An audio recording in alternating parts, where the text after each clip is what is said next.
Players, it is with my greatest displeasure and purest of all my shame, of which I have plenty, that I must announce some unfortunate news. Invincible Season 2 is back. What could possibly be bad about that, you say? Is it the fact that nobody is talking about it on Twitter and that its downfall should be studied, since that would somehow be indicative of the quality of the show? Of course that's not the reason, players. We're not fucking idiots in the mind department here. Is it because of the ads they're putting in Prime Video now when it's already $16 a month? Bald much? No, players. It is, of course, because I have finally lost my edging streak, because that first episode absolutely left me no choice but to bust.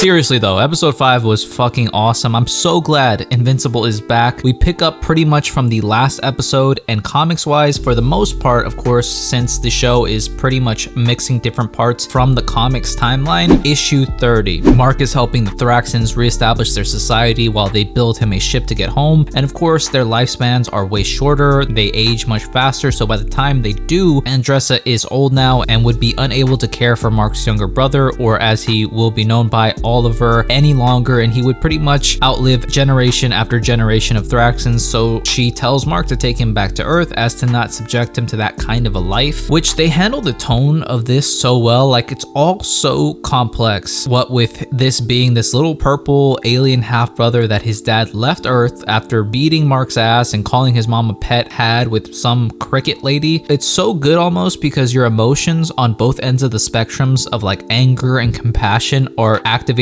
equally, especially when Mark comes back to visit his mom and shows her this little purple nugget. And although she has so much anger towards Nolan leaving and starting this family with someone else, some alien, she had enough compassion within herself to take care of this, this little baby Grimace. Donald confronts Cecil finally about his changes, and he finds out that they essentially made him a Bobby Hill Blade Runner, but even that scene is dealt with emotionally and with gravity. Mark visits Amber, and although he's been through so much insanity within the past 2 months, that time that has gone by, she's also lost her grandfather, her grades have been slipping, and the toll of making up stories as to why her boyfriend is never around weighs on her. We get this brief moment with Rudy being concerned for Monster Girl having to transform, exacerbating the effects of her curse. We have the Shapesmith revealing himself as a Martian to the Guardians, and the ship filled with Sequids is finally approaching Earth, so they have to get everyone on board to stop this threat. Rex goes to Eve, and she's pretty much given up on heroics after her recent failures, and gives her a very authentic pep talk in the way that only Rex could, and that gets her to join up with the crew for this mission. While that crew goes up to space, Rex, Shrinking Ray, and Duplicate stay back to protect Earth should anything happen, and when you know, the Lizard League decides to hold the world hostage with nuclear weapons. And so we get about 40-ish minutes of just awesome plot and character development and just emotional moments, and we tail off the episode with at least like 5 minutes being just amazing action. Not all, but specifically from the Earthbound team, okay? The Skybound is really on some other shit. At least aside from like actual anime, this is an American animated project that actually looks super good. And while they're fighting the Lizard League, it's a constant back and forth of, do they got this or do they not got this, okay? All of this while simultaneously the crew is fighting the Sequids and are quickly getting overwhelmed. So much tension is being built here, and it's so dynamic and visceral that you can't help but get invested. Like when Shrinking Ray dismantles Salamander by going into his eye, you feel that, and then getting eaten by Kimono Dragon, and we were all like, okay, we're about to get the termite moment, right? Or the Ant-Man versus Thanos butthole moment, the Thanos theory, right? And we got this show's version of that, which,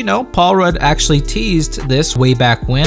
If there's one thing we learned from Infinity War is that Thanos could take a lot of punishment. Which I always thought would be interesting to see, like, okay, if somebody got small and expanded in somebody, what if the person could take that, okay? What if they weren't able to break that person's skin? If that person was so invulnerable or strong enough to withstand that type of expansion. So like if somebody expanded and if a motherfucker is still up, then you got serious fucking problems. Like when Ray did that and it still didn't kill Kimono Dragon, I was like, this is some next level shit. This is true evil right here. Rex is able to Destructo Disc Iguana and then gets his hand bitten off by Kimono, finally sending him to the underworld with a head bomb. Kimono ordered the bomb head stratagem, and he got it. But the King Lizard mofo finally pulls up, which I had totally forgotten about him, and that's why this show is so good. It's so good at just keeping you guessing and curtailing your expectations. The Sequids break Eve's shield, and a wave of them are going to come through, and that's how it ends. And how you do a cliffhanger, okay? There's just so much tension, there's so much anticipation for the next episode. Plus the mid-credit scene is of Alan still being alive and almost as strong as a Viltrumite now. This specifically was from issue 38, and this episode in particular probably draws more from like issue 30 and then issue 38 to 40. And I'd say issue 30 to 41, maybe to issue 44, just because we saw Anissa in the trailers, is kind of the section that I imagine they're pulling from for this second half of season 2. But overall, this show does an amazing job of not only adapting the comics, but adding something unique to this translation, just so that it's not bar for bar the same thing from the comics, even though the comics themselves are like amazing. Like legit, the more Invincible I read, the more I'm upset I hadn't read it earlier, but also that it very well is like the best comic series I've ever read. It's like they took all the best aspects from all our favorite comics and characters, satirized it to an extent, but made it such a compelling amalgamation, it just doesn't matter. And so for such a high bar for a comic to hold, to still be so enthralled by this adaptation with this show is truly saying something. Guys, I cannot recommend this show enough. I can't recommend the comics enough. I can't really even think of anything bad about this show or this episode. No show is perfect, right? But I seriously can't find a flaw. So I'm just erring on the side of caution again to see how they end this season off. But for part 1 of season 2, I gave the show a fluctuating 8.5 to 9 out of 10. And I gotta say, it is at the very least picking up a 9 out of 10, okay? I think the goal is to, in the next 3 episodes, have Angstrom Levi come back, send Mark through the multiverse to chill with Spider-Man for a bit, and you know, different versions of the Guardians of the Globe, and then eventually come back to stop Angstrom. And I'd imagine we'll also get a pretty hefty cliffhanger of either Eve and him kissing, or Amber and Mark breaking up as well, or maybe something with Anissa, who knows. I am planning to cover X-Men 97 next week, but if that show isn't acting like the creator and bussing, then I might just cover this for the next 3 weeks. Shit, I wouldn't mind. All in all, great episode, great show. Let me know your thoughts about it and any predictions you might have for the end of the season or the things you just most want to see. That's it. If you liked the video, leave me a thumbs up, comment down below, and if you want, subscribe. I always appreciate it. Thank you guys so much for watching. Hope all of you guys are well, and I will see you in the next one.